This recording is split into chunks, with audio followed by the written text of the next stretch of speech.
Hi, everybody. This is Dr. Duke, and welcome to The Takeaway. Glad to be together again with Alex Newman, our correspondent. And Alex, we've got some good news for a change. We've got an organization, a really well-respected organization, U.S. Parents Involved in Education. USPIE is their abbreviation.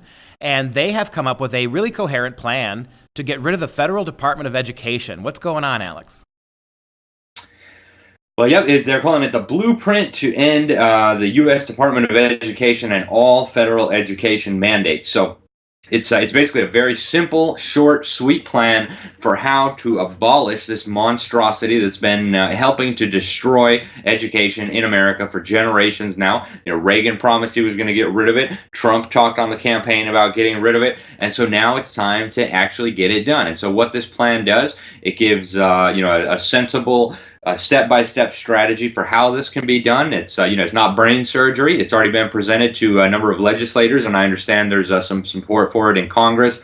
Part of it just kind of dovetails with a piece of legislation that's already been introduced, H.R. 899 by Representative Thomas Massey of Kentucky.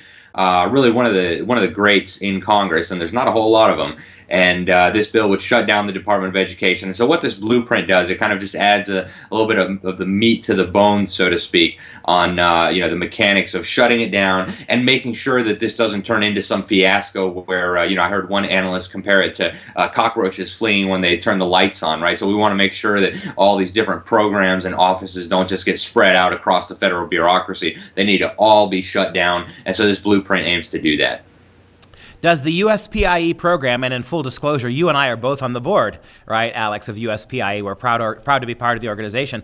What about the SSA Act, the Destructive Every Student Succeed Act that was passed in 2015 by primarily Republicans? How does this address that federal hurdle to getting rid of Department of Education and all federal mandates for education?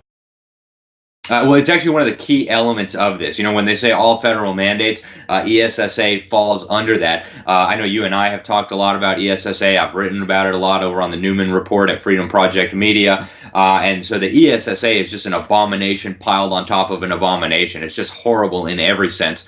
Obama and the congressional Republicans were later bragging about how they conspired to put Obama's entire educational agenda into federal law for the first time. I was just talking to an education researcher today about how incredibly abusive it is to these poor children. You know, these advanced psychological manipulation techniques being deployed against helpless little kids. And so what this blueprint does is it takes aim at ESSA and all of this sprawling machine that has really usurped control over almost all education policy. You know, a couple of little decisions are left in the hands of the school boards nowadays just for show, but almost all the real decisions of substance are made in Washington, D.C. The ESSA kind of further centralizes this, despite the fake rhetoric about, getting the federal government out of it. In fact, it centralizes power in a way that we've never had before. You know, literally now, for the first time in American history, the education secretary has the power to approve or not approve every state education plan in the union. I mean, this is unprecedented. And so the blueprint also takes aim at that and tries to restore control where it belongs at the local level. Why all this talk, primarily from Republican politicians, including Donald Trump, why all this talk about the need to get rid of the Department of Education? It seems like the most obvious answer. It's like catnip to conservative audiences. These politicians always dangle it in front of us like a little cat toy. But when push comes to shove and we give them all the possible power they could have, they don't even mention it. They don't even give you a reason. It's the first major campaign promise that is it's almost as if it's a game, right? That they know they have to say it, and we know they're never going to do it. Why is it so hard to get them to consider trying to remove this one egregiously bad federal agency?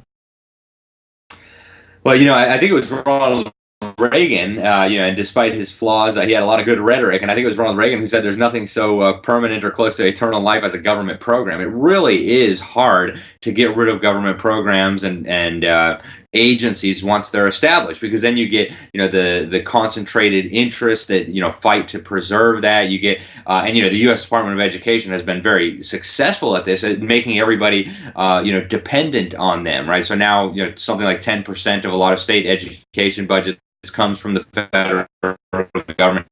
So you've got all incredibly powerful special interest groups, the teachers' unions, the state education bureaucracies, the congressmen who get donations from these special interest groups, and so they all kind of depend now on this scam being continuing to be perpetrated. And, we do need to get rid of it. But I think that's one of the reasons why it's so hard is just that the establishment that was really behind creating the education department set up the incentive structure, just like with all government agencies, so that it would be very, very difficult to uproot it. And we're seeing the same thing with Obamacare. And a big part of it, too, is that a lot of the Republicans in Congress are spineless. They have the spine of a jellyfish, and they think that their bread is buttered by the special interests and by the establishment. I think they're slowly starting to get the message that that's not always going to be the case, but unfortunately, that's still where we're at for the most part. What I love about the USPIE program, the United States citizens basically involved in education, what I love about it is it's streamlined, it's elegant, it's common sense. Tell me why that won't be ignored like every other common sense streamlined thing. What is our plan, and what do you think is the best way to get this? Really, it's the best plan I've seen. It's the least complicated, the most direct. What's the best pathway we have, do you think, to get serious people to pay attention? Well, one of the things that makes USPIE or USPI different than a lot of these, policy organizations is that they actually have grassroots behind them. They have state chapters all over the country with their own grassroots activists who are right now developing relationships with legislators and groups in those states and other grassroots forces and organizations. And so, this is not your typical, think tank or whatever that just sits around and produces a bunch of dumb policy papers that nobody ever reads. This is an organization with muscle on the ground that can get involved in state issues and local issues and influencing the electorate to get up to speed on all these issues. And so I think that's one thing that differentiates this organization from a lot of others that have tried to push similar things. U.S. parents involved in education. Alex, let the people out there know where they can go to read about this wonderful proposal and hopefully get behind and support it. Well, thanks very much, Luke. Actually, I don't remember the website where the blueprint is off the top of my head, but the article that we're going to have at Freedom Project Media should be up shortly. There will be a link right in there. So go to freedomproject.com and click on the Newman report, read my article there about this blueprint, and you'll find a link right to it from there. So. If we have any hope as a nation, it's going to be citizens and engaged citizens putting the kind of pressure to bear on their elected officials that changes things. USPIE is that organization. They've got a great plan. Check them out. Thanks, Alex, for being here. We appreciate you very much. If you enjoyed this video and all of our videos, please consider a tax-deductible donation so we can keep the whole thing free for you. I'm Dr. Duke. Thanks for watching.